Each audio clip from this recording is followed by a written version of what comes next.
Salam rekan-rekan dimanapun kita berada. Kita kembali berbicara tentang Dare to Dream, berani bermimpi. Salah satu yang membuat saya sangat terinspirasi kalau saya pergi ke banyak tempat di Indonesia atau di luar negeri, dimanapun, di pesawat, mau di kereta api, mau di mobil, ketemu anak-anak muda atau orang-orang yang tentu saja lebih muda dari saya, karena hidup mereka masih lebih panjang dan juga bisa berdampak. Terinspirasi oleh potensi yang Tuhan berikan kepada mereka, tetapi juga terinspirasi melihat perjalanan hidup mereka. Bagaimana mereka merajut kepemimpinan, merajut mimpi-mimpi bersama Tuhan dalam hidup mereka. Nah, hari ini kita kedatangan satu tamu yang luar biasa, namanya Jane ya. Selamat datang Jane. Thank you. Ya, pertemuan saya dengan Jane ini sangat unik, rekan-rekan. Kenapa? Saya bagian dari satu platform namanya LinkedIn. Kemudian di LinkedIn saya melihat nama satu, namanya Jane ya. Kemudian saya lihat, wow, ini luar biasa. Saya lihat ini Jane. Saya lihat bahwa ada beberapa hal, yaitu salah satunya dia cum laude ya, atau distinction dari Harvard, dapat beasiswa dari FLDP. Waktu itu diselamati oleh siapa ini? Oleh Sri Mulyani di post di Instagram. Wow. Ya, Bu Sri Mulyani ya, post di Instagram. Rasa spesial tuh ya? Lumayan. Lumayan. Ya, saya nggak pernah tuh, Jen. Nah, waktu saya lihat itu, salah satunya memang tentang Harvard-nya sebagai distinction. Tetapi yang saya lihat sesuatu berbeda dari Jane. Dari perjalanan dia, apa yang dia kerjakan, dan lain-lain. Nah, disitulah saya mencoba mengenal beliau atau Jane. Ternyata saya baru tahu bahwa dia adalah anak dari... ya mungkin saya sebut mentor saya ya, atau teman saya yang lebih senior dari saya sudah waktu yang lama. Jadi Jane, kalau misalnya ada orang tanya, atau keluarga tanya, atau teman-teman tanya, who are you? Kamu siapa? Mungkin mereka akan mengenali seorang Jane sebagai seorang konsultan, karena kebetulan saya bekerja sebagai management consultant. Tapi not only management consultant, tapi management consultant yang benar-benar pengen build Indonesia gitu. Oke. Ada dua hal ya. Kalau management consultant saya pikirnya, wah gajinya lumayan. Ya, tetapi yang kedua to build Indonesia ya. Nah, yang kedua ini, jadi banyak orang itu memilih profesi kenapa? Karena gaji, karena remunerasi. Tetapi ada kedua yang berbeda adalah untuk membangun Indonesia, gitu ya. Nah, kita akan coba kupas soal ini ya.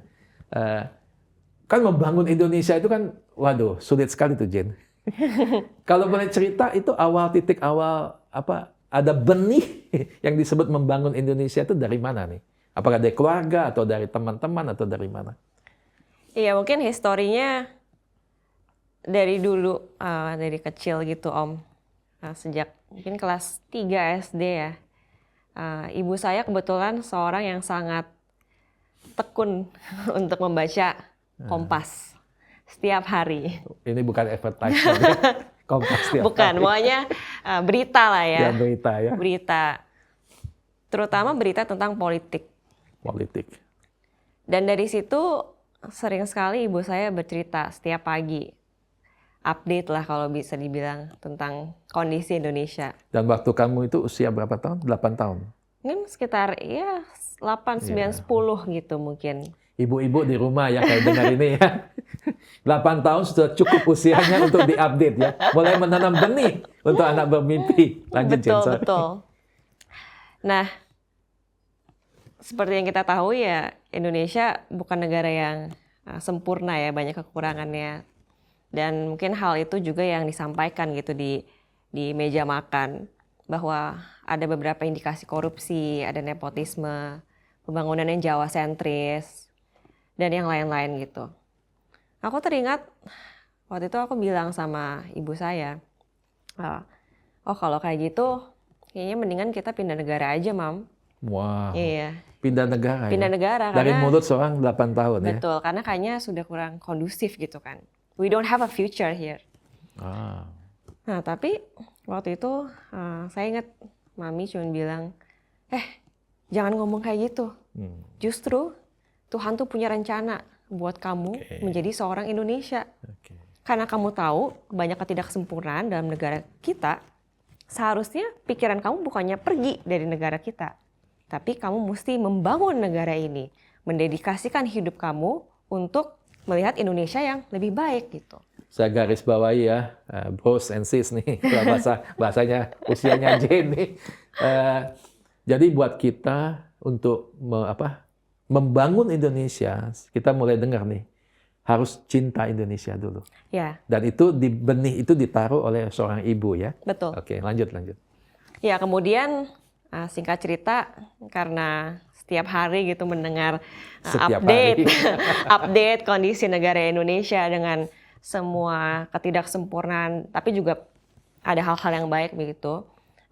Saya bertumbuh menjadi seorang yang selalu pengen gitu untuk memiliki karir yang berhubungan dengan membangun negara kita, yaitu Indonesia gitu. Wow. Jane ada cerita sedikit ya, bahwa satu sisi bahwa ibu menyampaikan berita di koran tentang disebut tadi ya, Iya. ketidakmerataan pembangunan, Ya. Jawa sentrik. Saya pikir Indonesia usia 8 tahun belum mengerti ya Jawa sentrik ya, tapi udah terbangun ya. Tapi Jane ada bilang bahwa di rumah itu juga melihat kenyataan dari Jawa sentrik itu. Bisa cerita sedikit, Jane? Iya betul, jadi kebetulan waktu itu kami punya beberapa mbak-mbak gitu untuk pembantu rumah tangga ya yang berasal dari Nusa Tenggara Timur. Oke. Di mana kondisi di sana memang infrastrukturnya kurang, listrik biar pet gitu, waktu itu belum merata. Kemudian yang paling terkesan adalah air itu sulit gitu, sangat kering.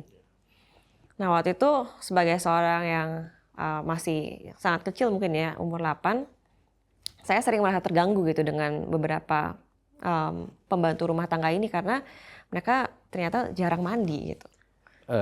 Tapi di rumah ada air ya? Ada air, tapi emang kenapa, bingungnya kenapa Mbak tuh jarang mandi. Terus ada beberapa hal-hal lain yang juga kenapa kayaknya pemikirannya simple tapi dibikin ribet, seakan-akan kekurangan gitu, ada scarcity. Nah ternyata saya menemukan bahwa itu bukan masalah tidak ada air gitu contohnya di rumah saya, tapi Atau dilarang mandi ya? benar, atau dilarang mandi. Tapi memang itu satu budaya yang sudah dibangun saat mereka tinggal di NTT, di mana ada kekeringan, di mana ada keterbatasan sumber daya gitu. Lalu di situ timbul rasa, kok gitu ya? Kok bisa ada ketimpangan yang luar biasa padahal kita ini sama-sama orang Indonesia gitu. Jadi memang saya melihat sendiri realita itu di dalam kehidupan saya waktu dengan kacamata seorang anak umur 8 atau 9 tahun. Dan ditambah dengan ya itu orang tua yang selalu mengupdate tentang kondisi Indonesia, namun mengarahkan anak-anak untuk gimana caranya kamu tuh bisa menjadi orang yang berkontribusi buat Indonesia, bukannya malah kabur gitu karena melihat bahwa susah sekali gitu untuk berada di negara ini. Wow, saya sering ke NTT. Anak untuk ambil air itu kadang-kadang berjam-jam atau setengah jam atau berapa lama pakai ember ya berjalan. Dan itu memang sulit, jadi air perlu dihemat. Tapi yang saya tangkap dari Jane tadi bahwa seringkali kenyataan hidup itu bisa terlihat di rumah dan bisa menjadi benih untuk kita bermimpi. Oke. Nah, itu kan Jane 8 tahun usianya ya. Dan sekarang sudah lebih dari 8 tahun. Nah, itu apa yang terjadi sesudahnya? Sehingga kamu konsisten dengan mimpi untuk membangun Indonesia tadi. Apa yang terjadi sesudahnya? Ya, jadi waktu itu kelas 2 SMA kan udah harus penjurusan, mau IPA atau IPS. Karena nilai-nilai saya waktu cukup baik, guru-guru di sekolah bilang, udah IPA aja gitu. Karena biasanya yang pinter-pinter masuknya IPA. Oke, itu ada jebakan dulu seperti itu gitu. Jebakan Batman. Tapi waktu saya lebih tergerak ke lihat bagian sosiologi, ekonomi, geografi, di mana mata pelajaran itu berada di IPS. Itu orang tua nggak apa Jane, enggak, jangan dong. Gitu. Nggak, justru itu, di mana semua orang bilang kamu IPA aja karena nilai kamu bagus. Orang tua justru meneguhkan, loh Tuhan maunya kamu kemana? Kalau memang kamu punya passion di bidang ekonomi, di bidang sosiologi dan geografi gitu, dan menurut kamu itu akan mungkin lebih membantu kamu mencapai apa yang kamu mau untuk membangun Indonesia. Walaupun saya melihat sebenarnya IPA juga sangat banyak potensinya kan, STEM, it's like so much. Tapi waktu orang tua malah bilang, kamu ikutin apa yang Tuhan mau untuk kamu lakukan. Wow. Boleh saya jadi anaknya. Jadi teman-teman ya, rekan-rekan yang punya anak ini penting. Jadi orang tua jangan kita mengarahkan seperti kata orang. Betul. Atau the majority ya. Ya. Tapi anak tuh punya keunikan, punya potensi. Wow, orang tua kamu luar biasa. Dipakai Tuhan dengan luar biasa. Lanjut gimana? Iya, lanjut. Nah, jadi waktu itu akhirnya pilih IPS. Kemudian milestone berikutnya adalah kuliah di mana kan setelah lulus SMA. Terbesitlah, kayaknya pengen masuk hukum nih. Hukum. Karena sepertinya banyak kekacauan gitu kan. Ketidakadilan hukum. Iya, mungkin bukan kekacauan, kayak ketidakadilan hukumnya bagus. Indonesia adalah negara berbasis hukum, tapi implementasinya terkadang suka dipelintir. Nah, tapi setelah berdoa lagi, sepertinya ada arahan, bukan arahan, lebih kayak ada tuntunan gitu ya untuk gimana kalau kuliahnya di Amerika Serikat waktu itu. Itu Jane berdoa sendiri atau bersama orang tua? Bersama orang tua. Jadi ada peran peneguhan lah ya. bersama-sama ya. Iya. Nah kemudian dari situ udah semangat banget nih. Ternyata terkendala biaya. Waktu terkendala biaya itu sempat sedih juga. Waktu bilang, lah kalau emang Tuhan mau ke sana, kenapa nggak ada biayanya gitu. Padahal udah dapat beasiswa, tapi memang masih ada yang harus ditanggung oleh orang tua. Sedangkan adik-adik masih ada 3 di rumah gitu. Orang tua waktu bilang, lah kenapa kamu mesti khawatir? Kalau emang Tuhan mau kamu ke sana, ya kamu berjalan dengan iman. Tapi Jane waktu itu ya, sebagai usia berapa? 18 tahun? Iya, sekitar 17-18 ya. How do you feel? Kan punya ingin kuliah ya, sudah doa dapat di Amerika. Sebagai manusia, seorang 18 tahun, how do you feel? Apa yang dirasakan? Karena mungkin sudah terbiasa ya melihat bahwa Tuhan menyertai keluarga kita. Jadi aku agak nyantai sih. I do what I can, but the rest that is out of my control, I give it to God. Aku bisa melakukan apa yang dalam kontrol aku, tapi untuk yang lain-lain yang aku nggak bisa kontrol, ya udah berserah kepada Tuhan. Saya injeksi sedikit parenting di sini. Jadi bagi orang tua ya, mengajar anak berdoa, beriman, berharap sama Tuhan, itu tidak dalam usia sudah 18, dari kecil, dibangun hari demi hari. Sehingga anak seperti tadi Jane sampaikan, waktu dia mengalami, dia tahu bahwa seperti apa dia berharap sama Tuhan ya, bukan marah sama Tuhan ya, atau kecewa sama Tuhan. Oke. Walaupun ada ya perasaan itu kayak, ada ya. Ini gimana nih, jadi kuliah gak ya gitu kan?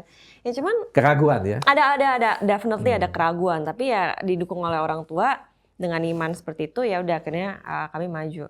Nah, satu hal yang saya ingat waktu berdoa, Tuhan tuh cuman bilang, lah kenapa kamu khawatir?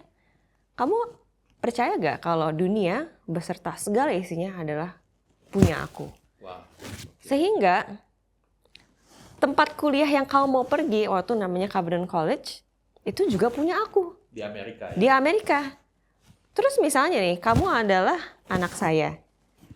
Saya mau kamu ke sana. Terus kamu bilang, aduh tapi uangnya mana? Nah itu kan punya saya juga.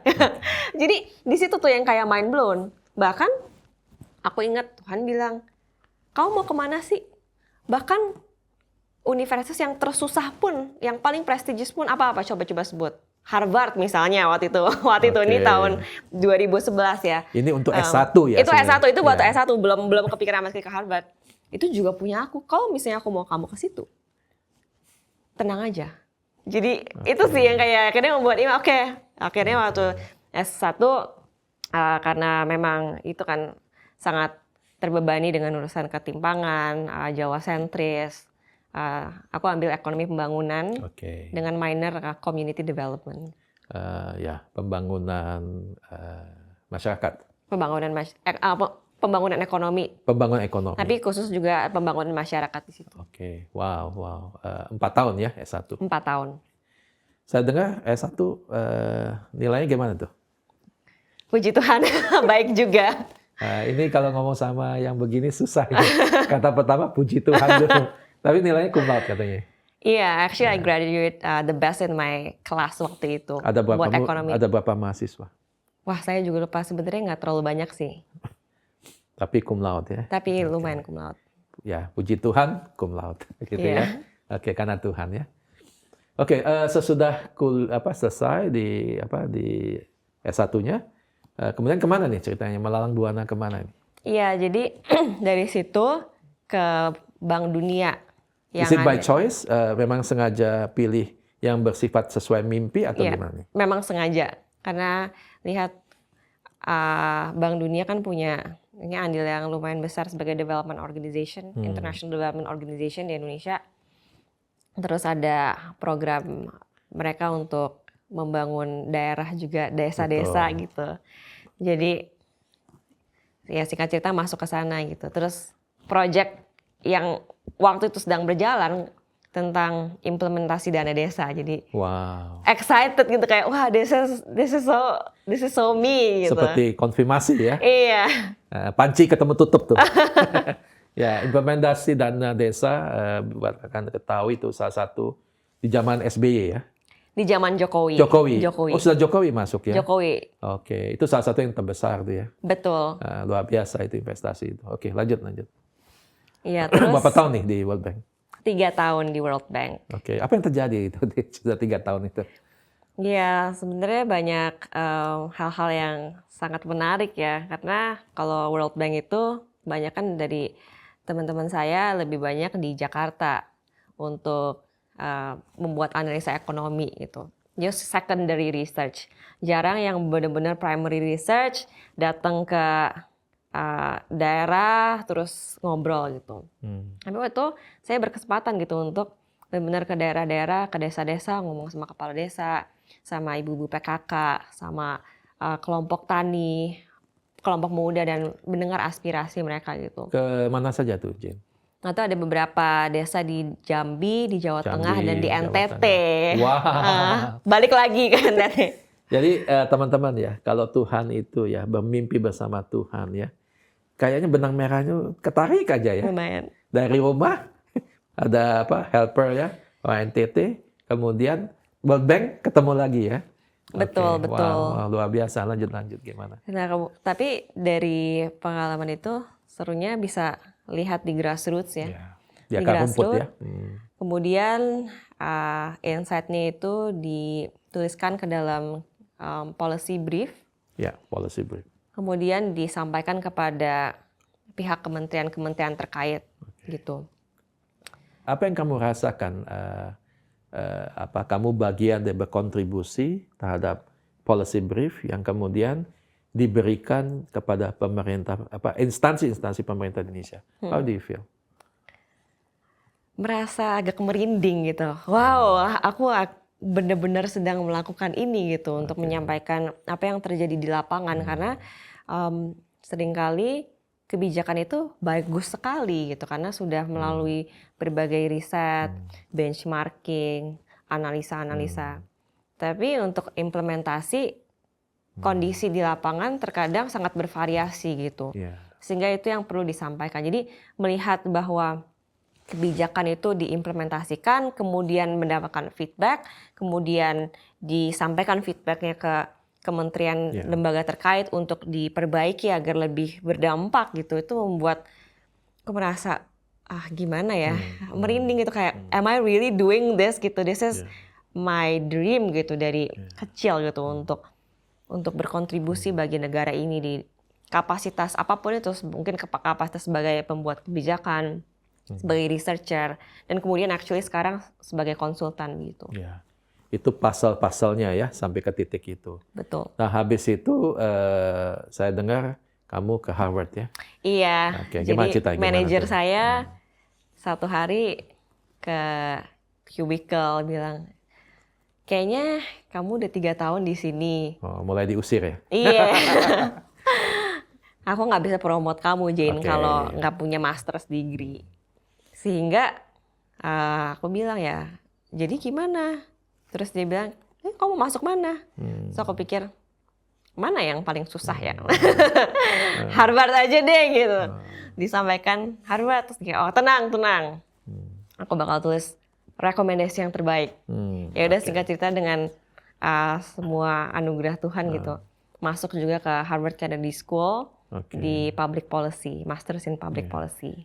Jadi teman-teman disampaikan, diberi rekomendasi yang terbaik. Jadi penting bahwa kita harus beri yang terbaik. Ya, di tempat dimanapun Tuhan percaya pada kita. Ya. Oke, apa yang terjadi di Harvard nih? Yang terjadi di Harvard sebenarnya susah nggak sih? Susah. Ya. Kalau buat saya susah. Namun saya tahu ada beberapa teman-teman yang merasa, oh ini gampang gitu. Tapi I'm not part of those people. Pernah merasa ingin menyerah nggak? Oh, sangat. Okay. Semester 1 sebenarnya saya udah telepon orang tua mau balik Indonesia aja. Nggak tahan di sana, susah banget. Nah, tapi sekali lagi orang tua selalu bilang, Tuhan udah bawa kamu sejauh ini loh gitu. Kamu ingat, terus diingatkan ya, waktu kamu SMA IPA itu IPS, waktu kamu kuliah nggak ada biaya, lalu ada biaya, kamu masuk World Bank. Jadi di flashback gitu bahwa dari dulu sudah ada tuntunan Tuhan sampai sekarang lah, terus susah sedikit gitu kok nyerah gitu. Katanya buat kamu bukan susah sedikit tuh ya. Buat aku susahnya banyak, betul, banyak. Betul. Ya tapi ya itu dengan dukungan dari orang tua dan usaha, dan yang paling penting juga ada komunitas di sana yang mendukung. Ada komunitas sehingga waktu aku selesai bikin tesis berdua sama rekan dari Indonesia, kebetulan kami lumayan passionate tentang isu pengelolaan sampah gitu. Kerjain berdua, riset di Indonesia, kemudian dapat distinction. Wow, Jadi selalu kembali lagi tentang Indonesia ya? Benar. Ya, that's why we're there gitu. And aku juga percaya bahwa Harvard admit kami anak-anak Indonesia ke sana supaya kami bisa memberikan perspektif dari sisi Indonesia gitu. Saya sangat terinspirasi karena disampaikan kemanapun kita pergi di Indonesia maupun keluar dari Indonesia, apabila ada kecintaan terhadap Indonesia, itu akan Tuhan berikan untuk kita bisa tetap berkontribusi ya. Betul. Termasuk di dalam kuliah. Yang saya dengar adalah akhirnya kamu mendapatkan distinction ya. Artinya the top ya, in the class ya, is it correct? Top 5%. Top 5%, Kemudian saya dengar kamu memberikan speech atau apa? Enggak sih. Oh enggak, kamu enggak ada speech. Oh enggak ada speech. Enggak dikasih kesempatan gitu untuk berbicara gitu? Enggak, kan banyak, kalau 5% kan enggak cuma satu orang ya. Iya, tapi disebut namanya ya. Enggak juga sih. Kita cuma tahu dari nilai akhir aja. Karena Harvard itu lebih menekankan jangan ada kompetisi, jangan kesana untuk nilai gitu. Jadi lebih ke apa sih kontribusinya, karena kan itu John F. Kennedy, it's all about impact, not about the grades gitu. Good. Tapi yang pasti Bu Sri Mulyani itu tahu ya? Iya, jadi kebetulan waktu itu saya pas pandemi ya, 2020, pas awal banget pandemi, terus lulus, kemudian ternyata dapat distinction, saya langsung mengabari LPDP gitu. LPDP kan di bawah Kementerian Keuangan. Waktu itu ada satu ibu yang in charge dalam kebeasiswaan, saya bilang, Bu, saya dapat distinction Bu. Awalnya saya pengen ya membuat ibunya itu mengerti gitu, bahwa bukan mengerti, lebih ke percaya bahwa investasi Indonesia di seorang Jane Cahyono tidak kembali dengan sia-sia gitu. Sebagai gratitude ya. Iya, sebagai ini award di LPDP nih, thank you negara Indonesia sudah membiayai Jane, and I've done good to your money gitu kan. Iya, investasinya balik nih. Betul, investasinya balik nih, ROE-nya dapat nih gitu. Dan orangnya pulang juga. Pulang gitu kan, membanggakan gitu. Iya. Nah, kebetulan ibu itu langsung excited. Kemudian di Kementerian Keuangan sepertinya katanya ada WhatsApp group, dikabari gitu. Ini ada beberapa mahasiswa-mahasiswa berprestasi yang ada di Harvard begitu. Nyampe ke telinga Ibu Sri Mulyani, kemudian Ibu Sri Mulyani langsung membuat suatu posting gitu. Untuk beberapa, bukan cuman saya doang gitu, ada beberapa yang memang diposting sama Bu Sri Mulyani. Ya, itu suatu baik sekali ya. Dan buktinya bahwa seorang Jane itu kembali ke Indonesia ya. Tidak berseliweran di tempat lain ya. Dan Jangan itu dong. seperti mimpinya ya, membangun Indonesia. So, hari ini bekerja di management consultant ya. Betul. Yang top 5 di internasional ya. World ya, di dunia. Kalau misalnya kembali tadi ke awal ya. Kalau melihat perjalanan Jane tadi, ada tips nggak bahwa bagaimana membangun mimpi itu bersama Tuhan buat seorang Jane untuk menginspirasi teman-teman yang sedang membangun mimpi mereka dalam hidup mereka? Ya, saya percaya bahwa mimpi itu bukan milik sendiri. Oke. Kalau memang Tuhan udah berkehendak kepada mimpi kita, tuh pasti ada jalannya. Karena mimpi itu sekali lagi bukan punya sendiri, artinya Tuhan yang memberikan gitu. Dan ujungnya tuh bukan tentang diri sendiri, untuk memperkaya diri sendiri, untuk membuat diri sendiri lebih terkenal, tapi ada dampak yang lebih besar. Nah, jadi aku percaya bahwa kalau memang mimpi kita itu, kita udah cek motivasi, dan selalu ya bawa dalam doa, diteguhkan oleh orang-orang terdekat seperti keluarga dan teman-teman, terutama orang tua ya. Itu jalan aja gitu. Memang akan ada beberapa hambatan-hambatan ataupun kesulitan-kesulitan, tantangan yang membuat kita pengen mundur. Saya sendiri sering banget, nggak tahan nih kayak gini. Kayaknya udah kayak tadi Harvard contohnya, ataupun sekarang di kapasitas saya sebagai seorang konsultan sering sekali, susah sekali nih kayaknya. Udahlah nggak mau berhubungan sama Indonesia lagi gitu. Tapi kalau memang mimpi itu bukan milik kita sendiri tapi milik Tuhan, maka akan selalu ada kekuatan untuk maju gitu, maju. Karena mimpi ini adalah untuk suatu panggilan gitu, panggilan untuk memberikan dampak yang besar kepada orang lain gitu. Karena mimpi itu Tuhan punya dan bukan kita punya. Wow, luar biasa ya. Yang saya dapat ya dari sesi belajar dari Jane ini satu, beda ambisi sama mimpi bersama Tuhan. Betul. Kalau ambisi, kita akan gunakan kekuatan kita sendiri. Dan satu hari mungkin kita akan kecewa. Waktu kita ada tantangan, atau kita menghadapi kegagalan, atau situasi yang membuat kita kecewa. Jadi sampaikan, saya pengen give up gitu ya. Bukan hanya satu kali, berulang kali. Ya. Nah, tetapi kalau bersama Tuhan, kekuatannya bukan dari kita. Ya. Tapi kekuatannya dari Tuhan. Betul. Dan kedua, kita bisa berdampak bukan melebihi dari kemampuan kita. Karena kita melakukan bersama Tuhan. Ya. Jadi thank you Jane untuk sudah investasi sama-sama waktu. My pleasure. Dan ini investasi yang ROI-nya bagus. Bukan hanya dapat distinction, tetapi kembali dan berkarya di Indonesia untuk membangun Indonesia. Terima kasih teman-teman yang sudah melihat. Tuhan Yesus memberkati.